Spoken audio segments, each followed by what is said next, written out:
we have Lloyd, or at least I nicknamed the rifle, or named the rifle Lloyd. This is a 1943 Long Branch. It has seed broad arrow marks on it, but it's also been proofed commercially in Italy in the modern era with Italian commercial proof marks. It probably came out of the Euroarms Italian Navy cache, which is a bit unique.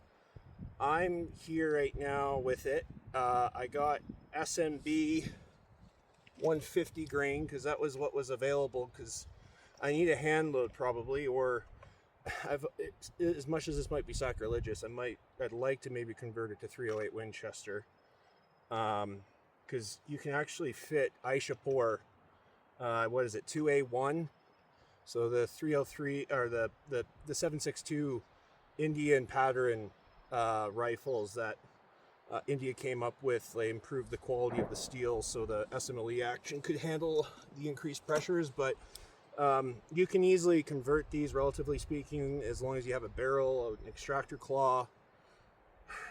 Just make it easier to shoot.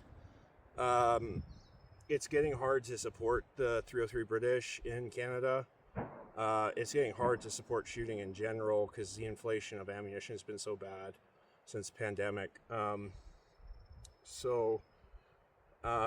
out here for the first time to actually shoot in a year.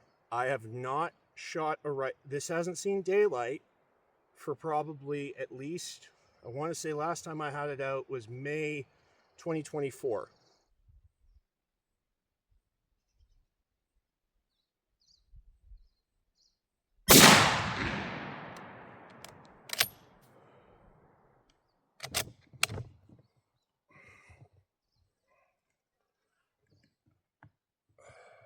It's a really nice day, actually. It was a bunch of thunderstorms and then they've just passed.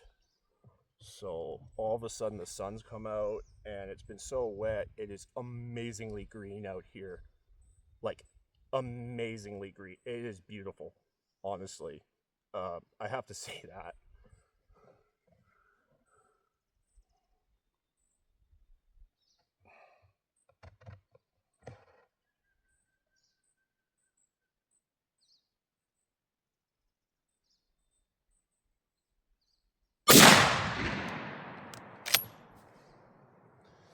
Let's see where those went to. I'm actually surprised. It's actually very close. It's in with spitting distance of being like good enough for government work, kinda. But it is pushing a little bit left. So, tech tip of the day. If you want to zero your number 4 and it happens to have the wedge thingamajiggy paddle thing, tire valve stem tool will fit it perfectly and unscrew it. So you can drift it with a small, I know it's nice to have a proper one because there is proper zeroing tools, but a small ass C-clamp and this is all you really need to zero that, and a set of sight blades. It makes it relatively easy. I'm sort of tempted to drift it by like looking through the irons and in relative position where I'm seeing the holes for the projectiles.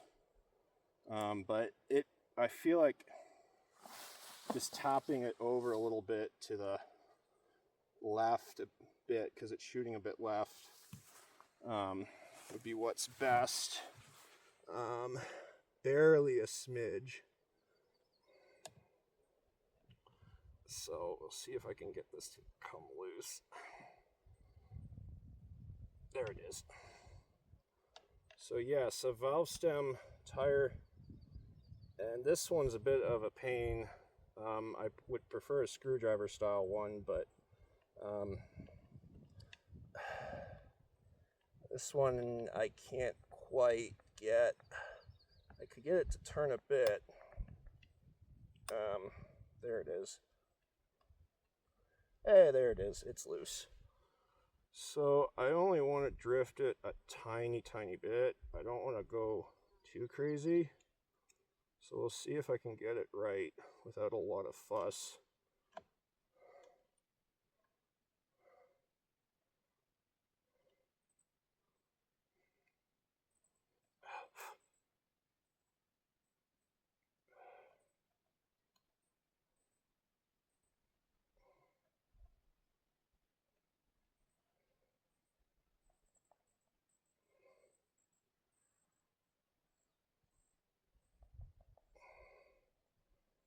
I think that would be actually enough from what I'm seeing.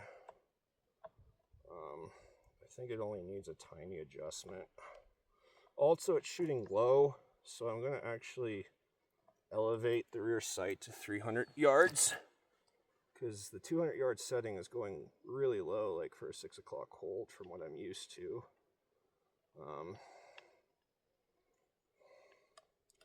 So yeah, no, it actually makes this, you don't have to make your own special tools for this. A tire valve stem tool will actually work on this, believe it or not.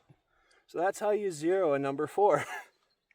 The simple way, the simple, easy way, bench rest, 30 yards. You actually, there's a zeroing instructions for this thing at close range. You don't need a lot of distance. You don't need to zero it at 100.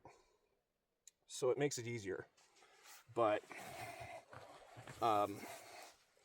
also it's sort of easier because I can stand over top of it a bit weirdly, but anyway, it works. But where is the 300 mark on here? It's a bit rough to see because I can't. I think that's it. It says I did swap this out to have a Mark 1 sight. This isn't the original sight, so it does have a dial one. I still have the original one though. This isn't like a long branch one. I don't even know the manufacturer. I think it might be Parker because it has like a P on it or something. I don't know. Internally, I'm going like Parker Hale in my brain.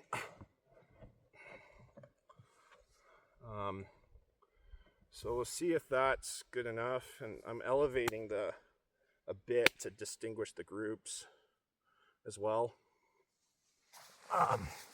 But it's actually grouping fairly okay at 30.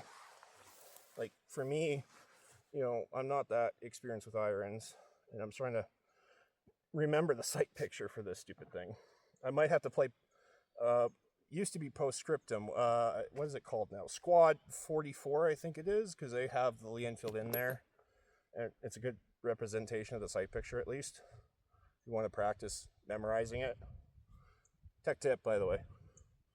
But there's also the Shoot to Live 1945 manual for this, which is fantastic.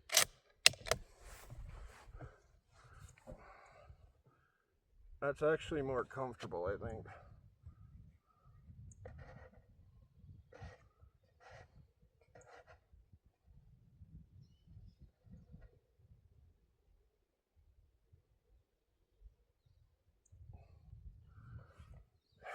I wish I could rest my elbow, unless I can get my knee up.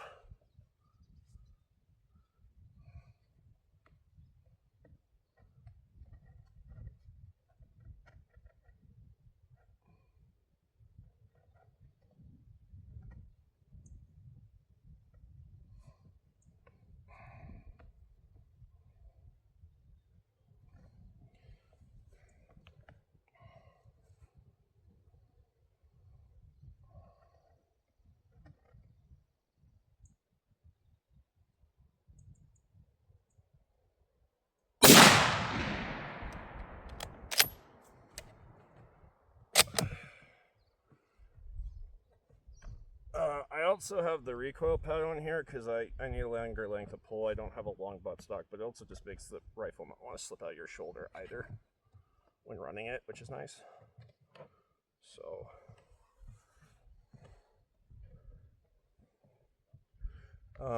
my only problem though is that I have a bad left shoulder right now because I'm a moron that plays adult full contact football.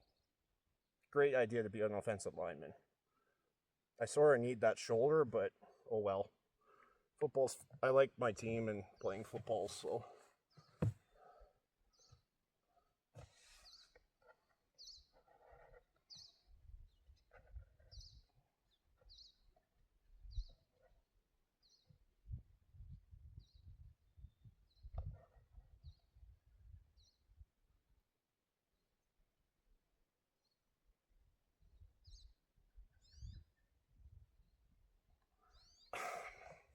I'm anticipating the damn shot.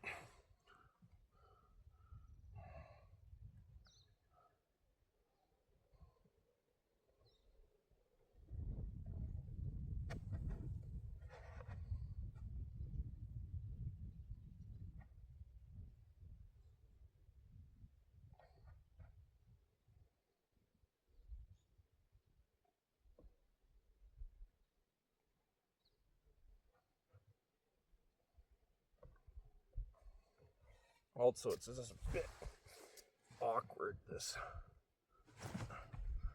Oh, there we go. Oh, hey.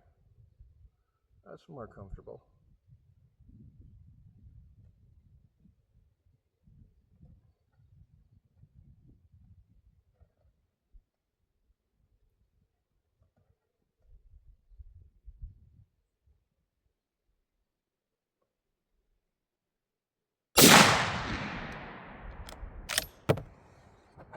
I don't know how many left are in the mag. I'm hoping I can keep around enough.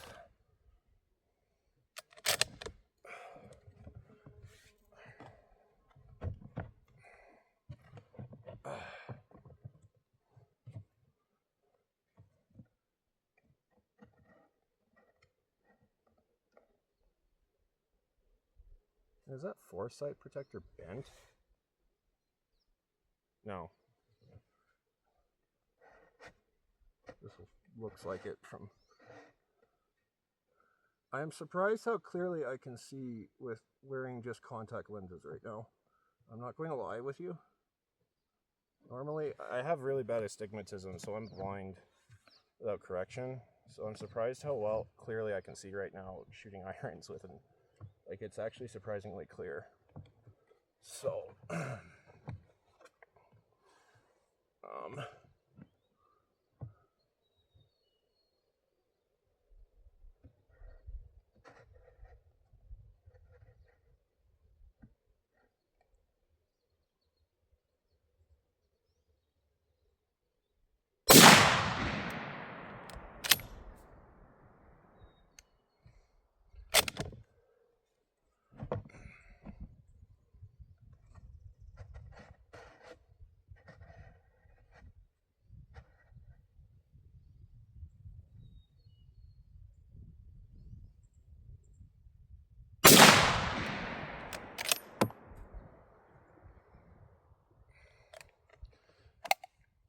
I might hopefully call that good enough. Oh. I definitely call that good enough for right now. I mean, it's a bit difficult to exactly zero it without the tool, because there is like proper zeroing tools for these technically, and I mean I can screw with it and stuff, but I think for me, I mean I'm shooting, this isn't a precision rifle, this is a classic battle rifle that holds like 3 MOA or 4 MOA, so it's not keyholing. That's a good idea. Let's go get some steel. Let's shoot some steel with this. Let's and also, I almost want to shoot it offhand. I've not ran an Enfield in a long time. Let's go run an Enfield.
workout. Holy shit, that's fun. Whew.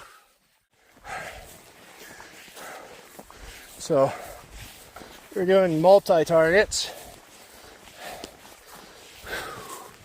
rapid engagements.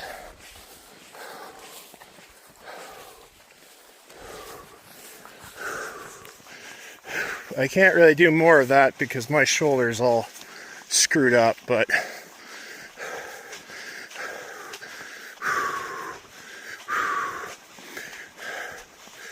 so we got,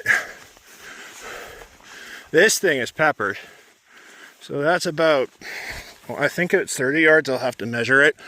But we got 1, 2, 3, 4, 5. I'm not sure how many in total I shot. There's nothing breaking on the side.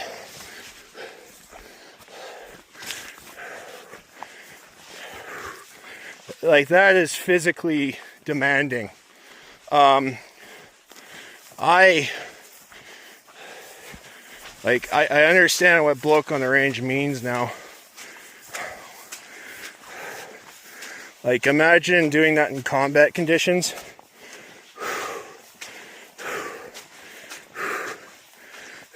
Oh, oh, oh, oh dear Lord, look at that grouping.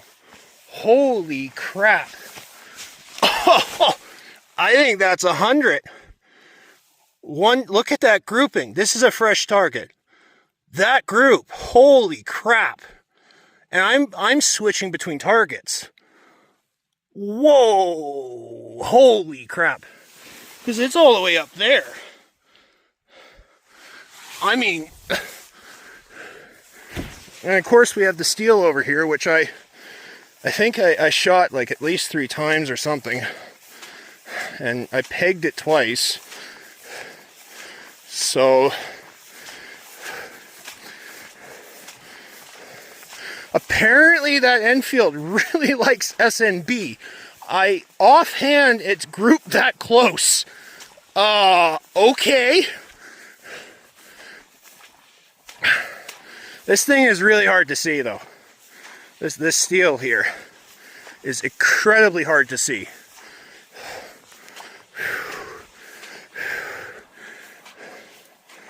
But yeah, no, I hit it. I've hit it a couple of times now.